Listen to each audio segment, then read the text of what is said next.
Hello everyone, so today I am going to be deconstructing a violin for you. I am going to open this bad boy up, so let's get started. So in a violin case, this is what it looks like, if you don't already know.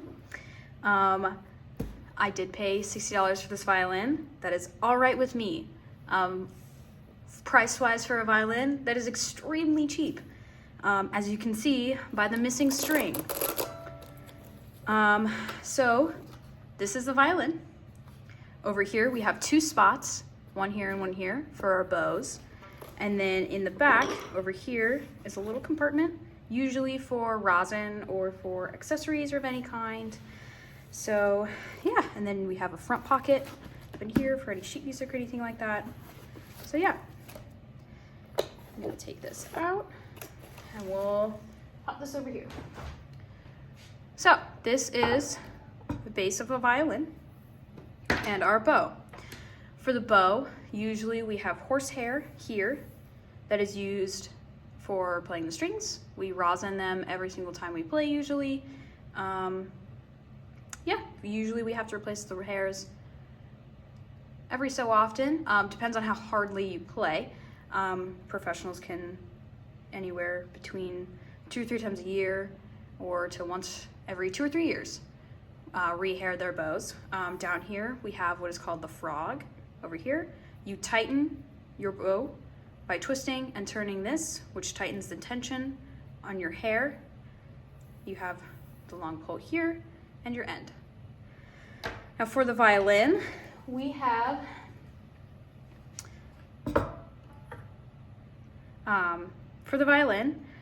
let's just go from top to bottom.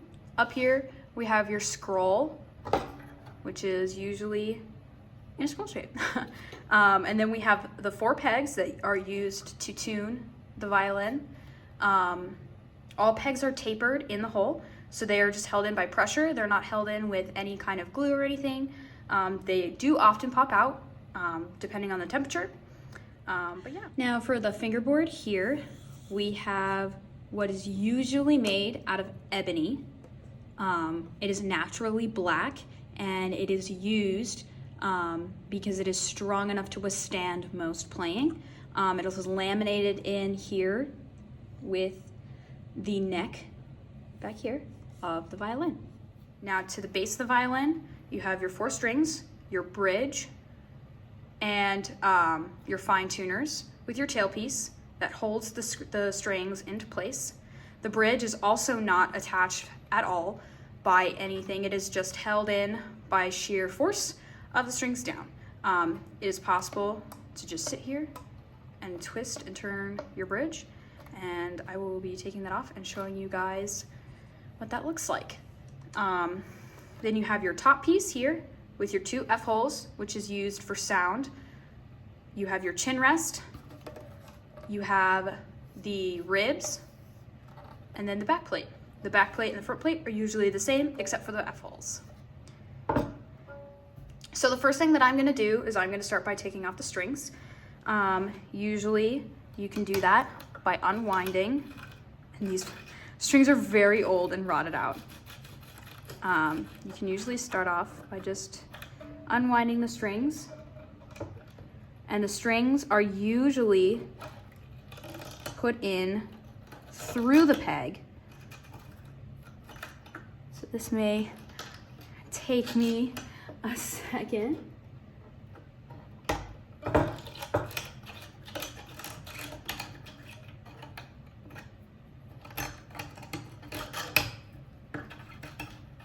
And they just pop out like that. So if you look on this peg, you can see there is a small, tiny little hole there through the back, and the string goes through that hole and winds up into the side of violin. So we have 1 peg. And then down here, we have the fine tuners with the tailpiece, and the strings usually just slide and catch right here and go onto the bridge. So you can just remove them like that. And now I will do that for the next few.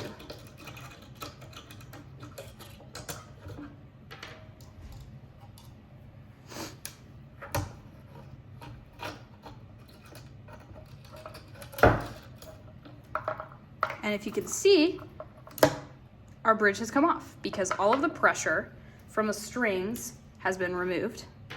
And then we can take all these bad boys out. And there we have the 4 pegs here. You have your bridge. Bridges vary in size depending on instrument. Bridges can also vary in look and how the scroll work has been done by each maker. Usually makers have their own style of bridge and they stick with it for most of their instruments. So this is the size of a violin bridge. The tailpiece here with a tail loop on the bottom is attached here, and this just pops out and can pop back in. And so we will take that off by removing the pin and then removing, and there you have your tailpiece with your loop and your pin. Now the chin rest is also just held in like so. You can tighten or loosen by twisting these and putting in either kind of like a pick or an Allen key or something in here to tighten and loosen your chin rest. This chin rest has just little foam pieces. Not all chin rests have those. Usually just depends on where you get them. But yeah, your chin sits here on your violin. And here we have the bass violin. This is what it will look like before it gets all of its extra pieces after coming from the maker. Depending on if it's manufactured or if it's handmade, manufacturers will start with this and they will send it to a different factory and get all of the extra pieces attached to it, because this is the bass violin. Next, I am going to crack this open and show you guys what it looks like on the inside. So to take apart a violin, most professionals will be taking them apart at the corner blocks. So inside the violin, there are 4 corner blocks on each corner here. 1, 2, 3, 4. And most professionals will take off the top plate here from the ribs by using a flat chisel or by using another tool that they prefer and going into the corner and into the groove here and here and hammering or pulling at this corner here and then down here and then on the other side. So I'm going to do that, and to do that I'm going to be using one of these Stanley chisels. There are also other forms of chisels that most people might be more familiar with. I want to use something as flat as possible, so you can see here. There are other types of chisels that many luthiers use in making violins. This is just a collection of them that I pulled out, and I'm going to be using the flat bar one, and maybe using these big ones in case I need it. Chisels like this can come in any sizes from down to 1/4 of an inch up to 2 inches maybe. Most of those you can find at hardware stores like Home Depot and Lowe's and stuff like that. So I'm going to start taking this apart and enjoy.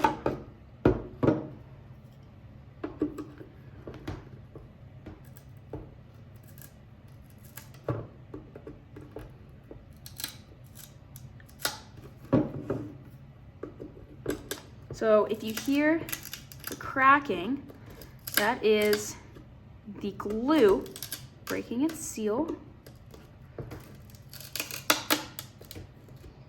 And I'm sorry for you musicians out there, this is really painful. But in many violin cases, or in many broken violins, it is often necessary to have to take off the top plate or the bottom plate of the violin to repair the violin. So the way lots of violins are made now is they're made easier to get this top plate off so that repairs can be done down the line.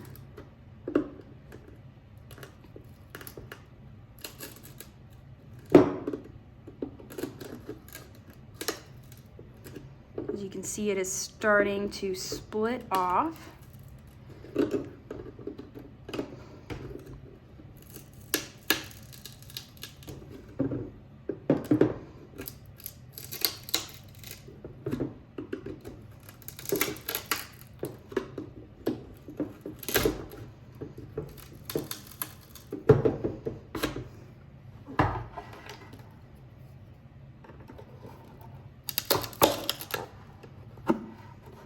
See, we've started to slowly get that open there, if you can see. I'm just gonna turn this around, and the sound post, if you can hear it, has already come out. It is another piece of the violin that is in compression with itself, that is usually not glued down.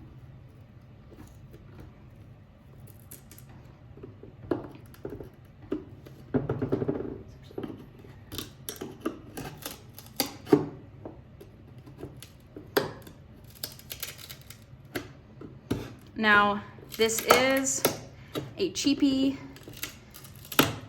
made violin, so it is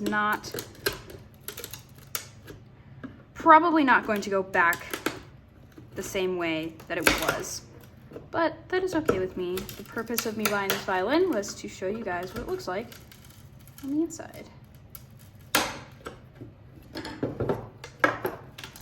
So that is how far I've gotten so far.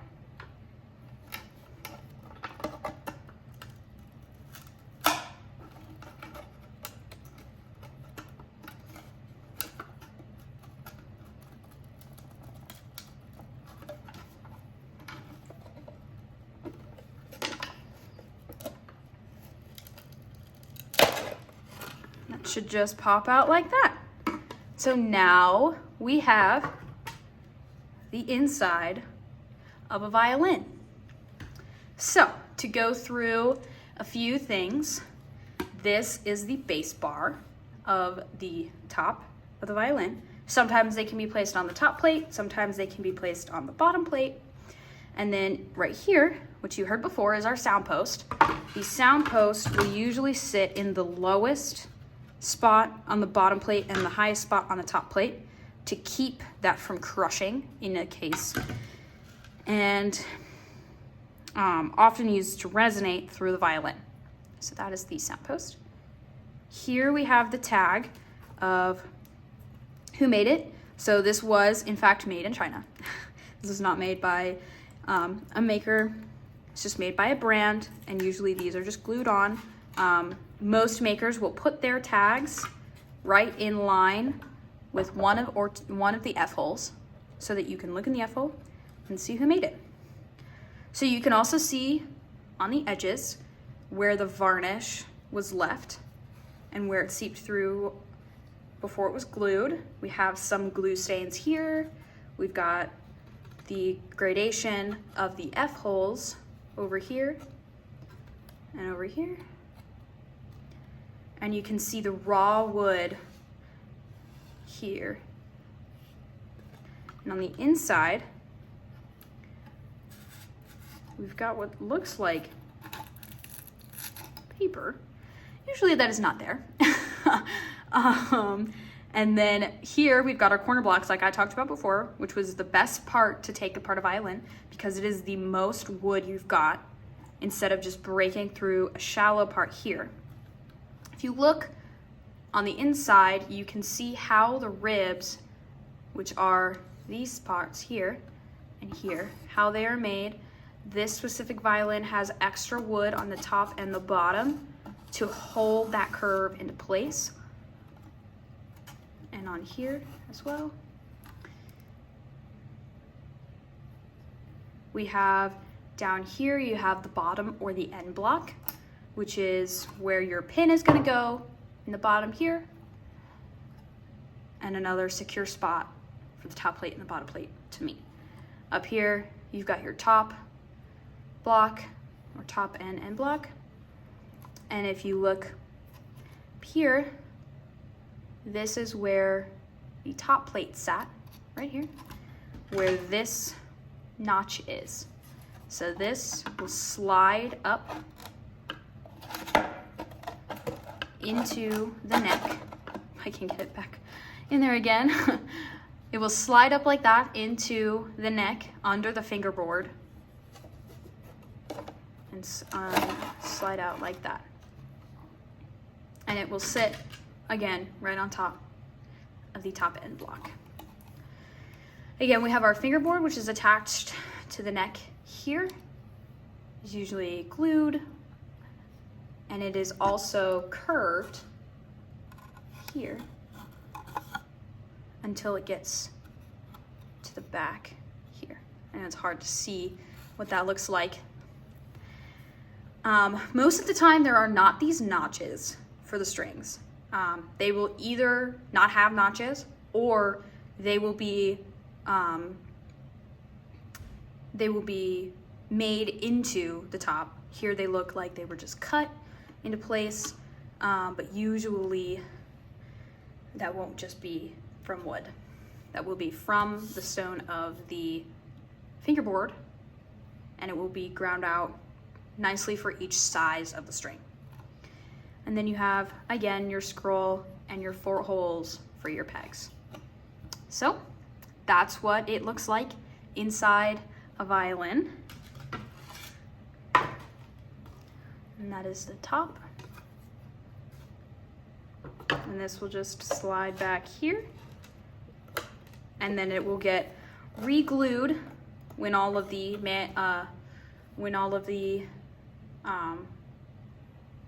broken spots are fixed. It will get re-glued, re-clamped to hold it into place. As it's drying, the pegs will go back on, the strings will go back on, we'll put back on the chin rest, and all of the pieces that are all right here will get reattached. And yeah, there is the breakdown of the violin. I hope you guys enjoyed. Thanks for watching.